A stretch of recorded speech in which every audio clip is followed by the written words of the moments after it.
You're gonna make this difficult, aren't you? Yeah. You're gonna make this tricky.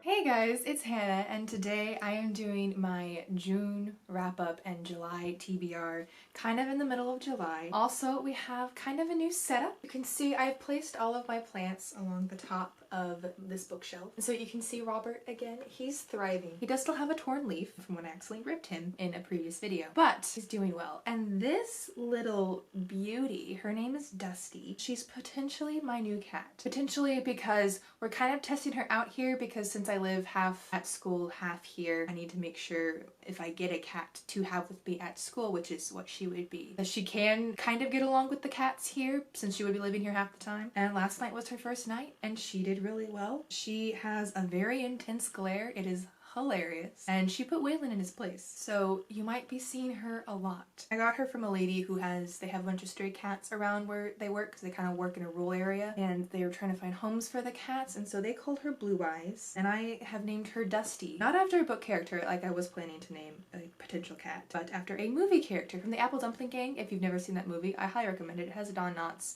and Tim Conway, which means it's hilarious. She's a beauty. Her eyes are super blue and she is a cuddler. So you will probably see her a lot. Now onto the books. Also, while I'm pulling up the books, let me know if you like this angle for filming. Let me know if you'd prefer to just have the background of books. Or if you like the little corner chair, which by the way, I got this on the side of the road for free. Let me know what you prefer. Also, I'll decide what I prefer.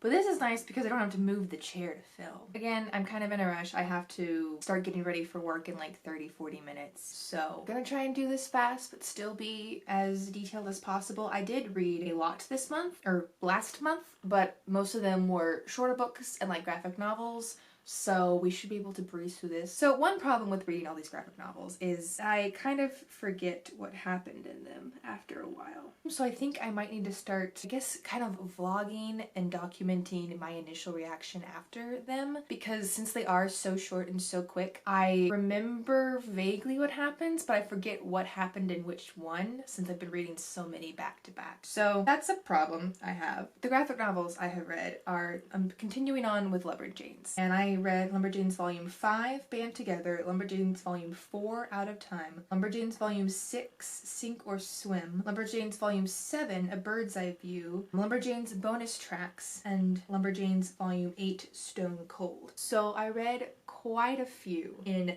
the month, and I can't remember which ones were my favorites and which ones weren't. Let's see, 5 was the mermaid ones, and I liked that one, but it wasn't a favorite of mine. 4, I think I really liked that one. 6, I gave it 4 stars, and I said not my favorite in the series. I can't remember what happens in that one. Is that the mythical pony lady? 7, on my Goodreads review, I said Back to the Lumberjanes I Know and Love. If I remember correctly, I think that one was my favorite that I read this past month. I liked the bonus tracks, and I gave 3 stars to Stone Cold because, I don't know, that one, it felt a little more haywire, and I think I like where they're going to take what they've done with Volume 8, because it's kind of like they're expanding the characters, but I am very partial to like the Lumberjanes, and so it opens up following some other characters at the camp, and I was a little like, I mean, I like them from what I've seen so far, but I'm here for my girls. So that kind of put a damper on the book for me, and it just wasn't my favorite of the books. All in all, if you don't know what Lumberjanes are, they are a graphic novel series. They're illustrated by a whole bunch of people because the first 2 have the same art style, and then from the 3rd on it changes each time, and that took a while for me to get used to. And there's still some times where the art style, I just don't love it as much, and it does kind of take away from my enjoyment of the story because I just love the art style in the first 2 so much. It follows these 5 girls who are at a camp. They're all in the same cabin, and they're all very different and unique, and a lot of supernatural stuff is happening at this camp, and they're just trying to figure out what is going on. They're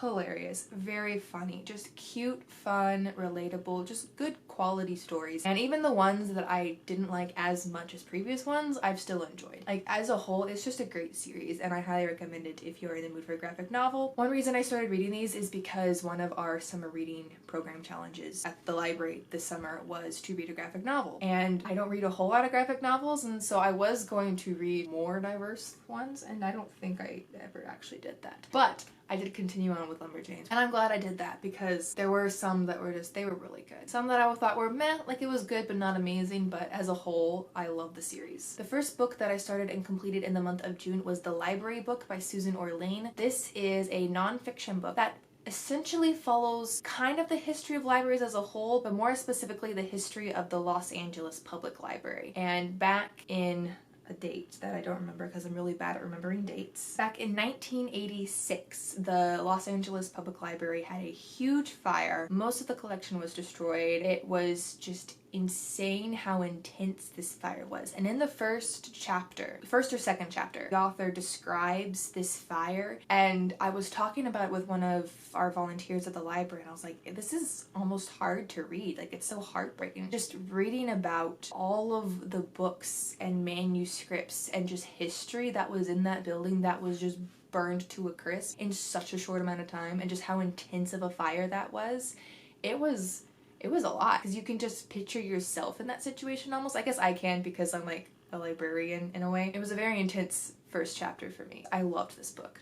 I loved it so much, and I love the kind of nonfiction books where it's done in a almost diary essay-esque way, because I feel like that adds just such a good and entertaining twist onto it and a personal touch onto it. I like nonfictions that have some kind of personal tone to them, I suppose, because I just feel like it brings you into the story all the more. And this book did that, and she jumped around from looking way back into the past to some of like the first librarians at this library, and then she'll move into the present and she'll be talking to librarians who saw the fire. She follows around librarians at the new library building, and she covers so much history and personality and just emotion in such a short book. It's only like 350 pages, somewhere in between there. She does so much with so little, and it was absolutely beautiful. If you love libraries, if you just want to learn about the history of libraries kind of in general, but specifically the Los Angeles one, I highly recommend this book. It was so good. We talked a lot about libraries kind of moving into the new age and what we are doing to stay up to date with all of the technology and stuff. And it was such a great book. I highly recommend it. It was beautiful. And I do want to read more of Susan Orlean's books because I really liked her writing style, because it was factual, but it also had that kind of a personal tone to it, and I like that combination a lot. It made me think of Bill Bryson, just not as humorous as he is. Like, the factual with the personal, and then she just didn't have the same humor that he did. She just had more like raw emotion, where he had more kind of humor, but they both have that same, here are the facts, here's the history, but also here's this personal account and personal take on it. And I like that combination a lot. Enough about that book. The next book I read was In an Absent Dream by Shauna Maguire. This is the fourth book in the Wayward Children series, which is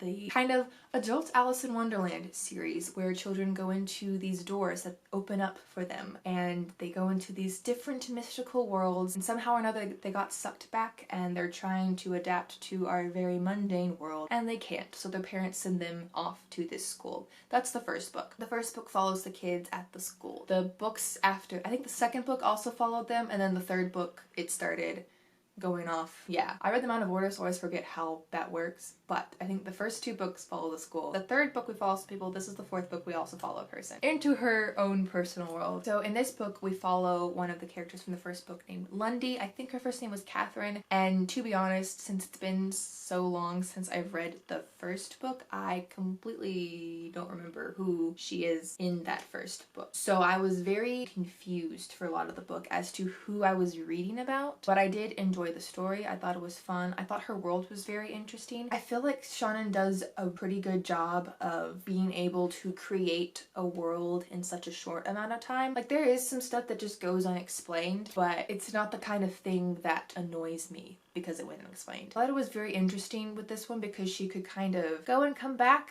in a way. I don't think that's a spoiler. And it added a little more suspense to it as well, I felt like. And so I enjoyed it. I thought it was fun. And even though I don't remember who Lundy is in the first books, I still enjoyed reading about her world. And I'll probably continue just reading these series because every time I've just enjoyed it. They're fun. They're all like a bit dark and a little bit whimsical, and I like the combination of that. The next two books I read, someone had returned at the library and I was checking in books and I noticed them, so I set them at my desk and I read them when there was a lull in patrons coming for help. The first one is Georgia O'Keeffe by Isabel Sanchez Vergara. So there's a lot of books that, from what I can tell, they're all written by a different person, but they're all illustrated by the same person. I'll see if I can figure out what like this series is called, and I'll either put text here or a picture or something like that. And it seems to be just following different female historical figures. Like, I think there's Amelia Earhart, there's authors like Ellen Montgomery, and that kind of thing. And so this one was for Georgia O'Keeffe, and so it's basically a picture book that follows her life. And I thought it was very fun. And it was a nice, simple and quick explanation of her life. And I think it would be a good gift for a child to kind of get them into different female historical figures and just be the catalyst for their interest into a specific person, if that makes sense. The next book was Georgia O'Keeffe Portraits of Women Artists for Children by Robin Montana Turner. This is one that I would say is for a child who is writing a book report and they need a little more of a detailed book. The last one is more like a picture book that you read for fun, but it happens to be nonfiction, and this one is more like, here's some more facts. But it also had some pictures, and I like that her art was scattered throughout, and it was very simple, but it still had a lot of details about her life. And I think this is another just good kind of intro book on Georgia O'Keeffe. I think this would be a good route to go because it's an educational book, but it's not an overwhelming and difficult book to read. And so I also recommend that one. I thought it was very good. And I just love reading about Georgia O'Keeffe. Like, honestly, I just got a notification that her book O'Keeffe and New Mexico, Sense of Place, is on hold for me, so sneak peek at my TBR for the month. The next book someone also returned.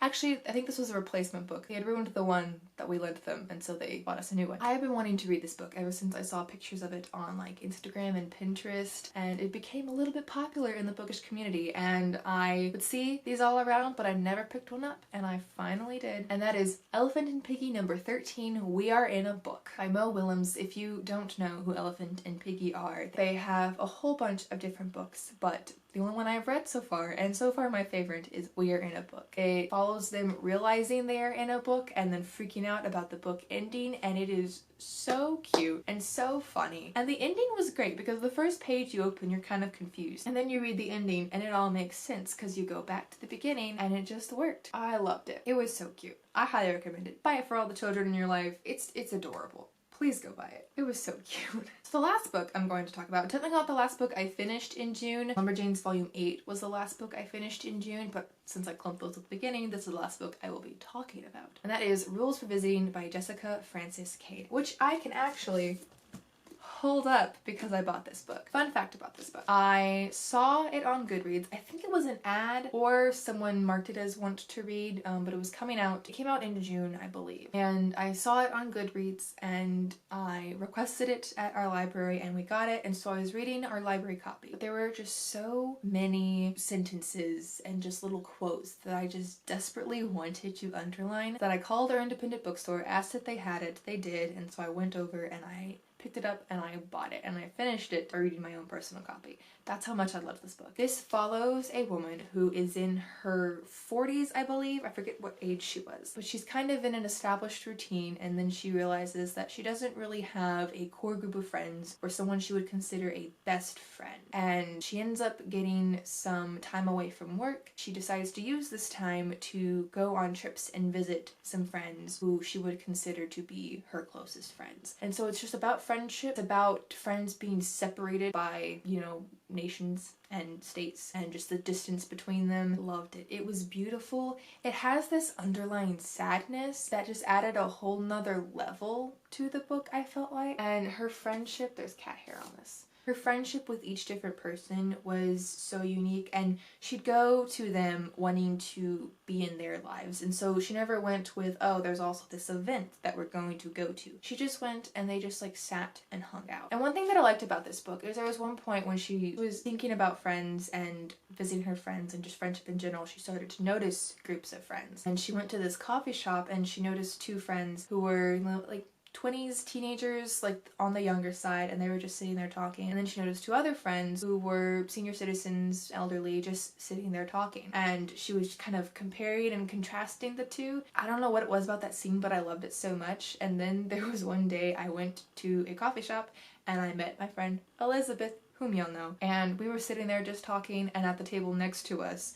was actually one of the volunteers from the library. I had said hi to her earlier, and she was sitting with one of her friends, and they were just talking. And kind of hit me, I was like, this is the scene out of the book. And I don't know what it is about this book exactly. So I feel like I can't give a good description, but just know I keep thinking about this book. I loved reading this book. I bought my own copy so I could just mark up the book, because you'd never mark a library book, especially in pen, people. Please don't write in pen in a library book. I love this. And it wasn't so much as, oh, this like specific thing just relates to my personal life. It was just the book as a whole was beautiful and just very real. And I loved it. And this is a fiction book, but it almost read like a nonfiction. I think that is one reason I liked it so much as well. It was just that same kind of, here's some like history, but here's some like personal tones. I think I'm kind of figuring out a very specific thing that I like in a book, and it's like when here's some historical facts, here's some just real life, but then here's a personal take, a personal touch. And I like that combination because she is a landscaper at a university, and so she also talks a lot about plants, about their genealogy, about their history, that kind of thing. So that was kind of scattered throughout. And there's a strange relationship with her father, with her house, with her family, and just seeing her kind of working through all of this, it was just beautiful. And I loved it. And it's a nice, slow-paced novel, but it never had me bored. It's a very steady pace. Like, it's not one that I wanted to read really fast. I read this pretty slow. It took me like a week, maybe 2 weeks to read, and that's just because I'd read a few chapters and I just want to kind of sit and think about them. And I liked that a lot. Like, it kind of makes you slow down and think, and I really liked that. I hope I did a good job describing this because I really do love this book. This might be put as my favorite book for 2019. Something about this one, I think this one will end up being my favorite for the year. Maybe. I'm not sure yet, but it's up there. Just know that. This thing was up there. It was beautiful. Now on to my July TBR. I've already read 4 books in the month of July. I am currently reading, let's pull you out of the pile, Graceling by Kristen Kishore. This is a young adult fantasy book following a girl who has a grace, which is essentially like a special power, and I don't know what decides if a kid has a grace. I don't know if there is something that decides if a kid has a grace, but basically at some point a child will end up with 2 different colored eyes, and that means they're graced with something. And so she is a great fighter because of her grace. And there's all these different kingdoms, and a grandfather was kidnapped and she goes and saves him, and stuff ensues. We'll put it that way. I'm enjoying this a lot so far. I started it a couple of days ago and I'm already almost done with it. I'm kind of putting off reading it this morning, partly because I needed to film, but also partly because I can tell we're reaching the point where I'm just going to be stressed. But reading this reminded me how much I just enjoy a good young adult fantasy book. I don't know what it is about them, but they're just action-packed and I love them. So I'm enjoying this so far, which means that on my TBR, I also have the second book, which is Fire, and technically also the third, which is Bitter Blue. I don't know if I'll get to them because there's a lot of books that I want to get to. I am on hold for a lot of books at the library, but this is hopefully up there. I'm kind of wanting to just binge read the series, but I also have a lot of other things I want to read, so I don't know how this will work out. But I do already have this one. I'm on hold for the third. We'll see what happens. Another one I have is another graphic novel, and it is Newsprints. This is a graphic novel. I have no clue what it's about. It just looked very fun. Someone had returned it. I was checking books in. I checked it in, checked it out to myself. That is a common thing that happens to me, but it looks cute and I think it'll be fun, and I'm planning on reading it once I finish Graceling. It's kind of like a stopping point to decide, okay, where should I go? Because as I mentioned, Georgia O'Keeffe and Mexico, A Sense of Place, I think that's what it's called, just came in for me, so I'll be picking that up today when I get to work. So that's also on my TBR. And I think that's technically it. I think that's technically all the books I have in right now. As mentioned, I am in first place for a lot of holds, so I'm expecting them to come in pretty soon. We'll just have to see which ones I'll actually read and which ones I'll have to send back and get at a later time. So this is technically post filming Hannah, but one thing I forgot to mention that I figured y'all would probably ask about, hey, don't rub against that, come here, is am I participating in the reading rush? The answer is probably not. Who knows, maybe the week of I'll suddenly decide that I want to, but as of right now the answer is no. I'm just not really in the mood to do a readathon. Yeah, just not really in the mood to do a readathon, so that probably won't be a thing. But if it is, I'll let y'all know and I'll vlog it, and I am considering like maybe doing a vlog before the summer ends, but that's just all very up in the air, just so you know. Say hello to Dusty again. Say hi. Do you want to say hi? Oh yeah. Yeah. She's so pretty. But that is it for this video. I hope you enjoyed it. I hope I didn't do too much rambling, but I hope I also explained things well enough. I try. Comment down below and let me know, since it is technically over halfway through the year, what do you think will be your favorite book of the year thus far? For me, it is Rules for Visiting. I've been recommending it to so many people. I love that book. It kind of made me think of Weekends with O'Keefe because it has that same lazy beauty, I guess is a good way to put it. Like, it's very laid back, very relaxed, but there's also a lot going on in it and it's beautiful to read. Take that as you will. I'm not very good at trying to put this into words. Also comment down below if you have any fiction books or non-fiction books where it is historical and there's facts, but then there's a kind of a personal touch and twist on them, because apparently that is something that I really enjoy usually. So let me know if you have any recommendations for that. So that's it for this video. I hope you enjoyed it and I'll see y'all again in another one soon.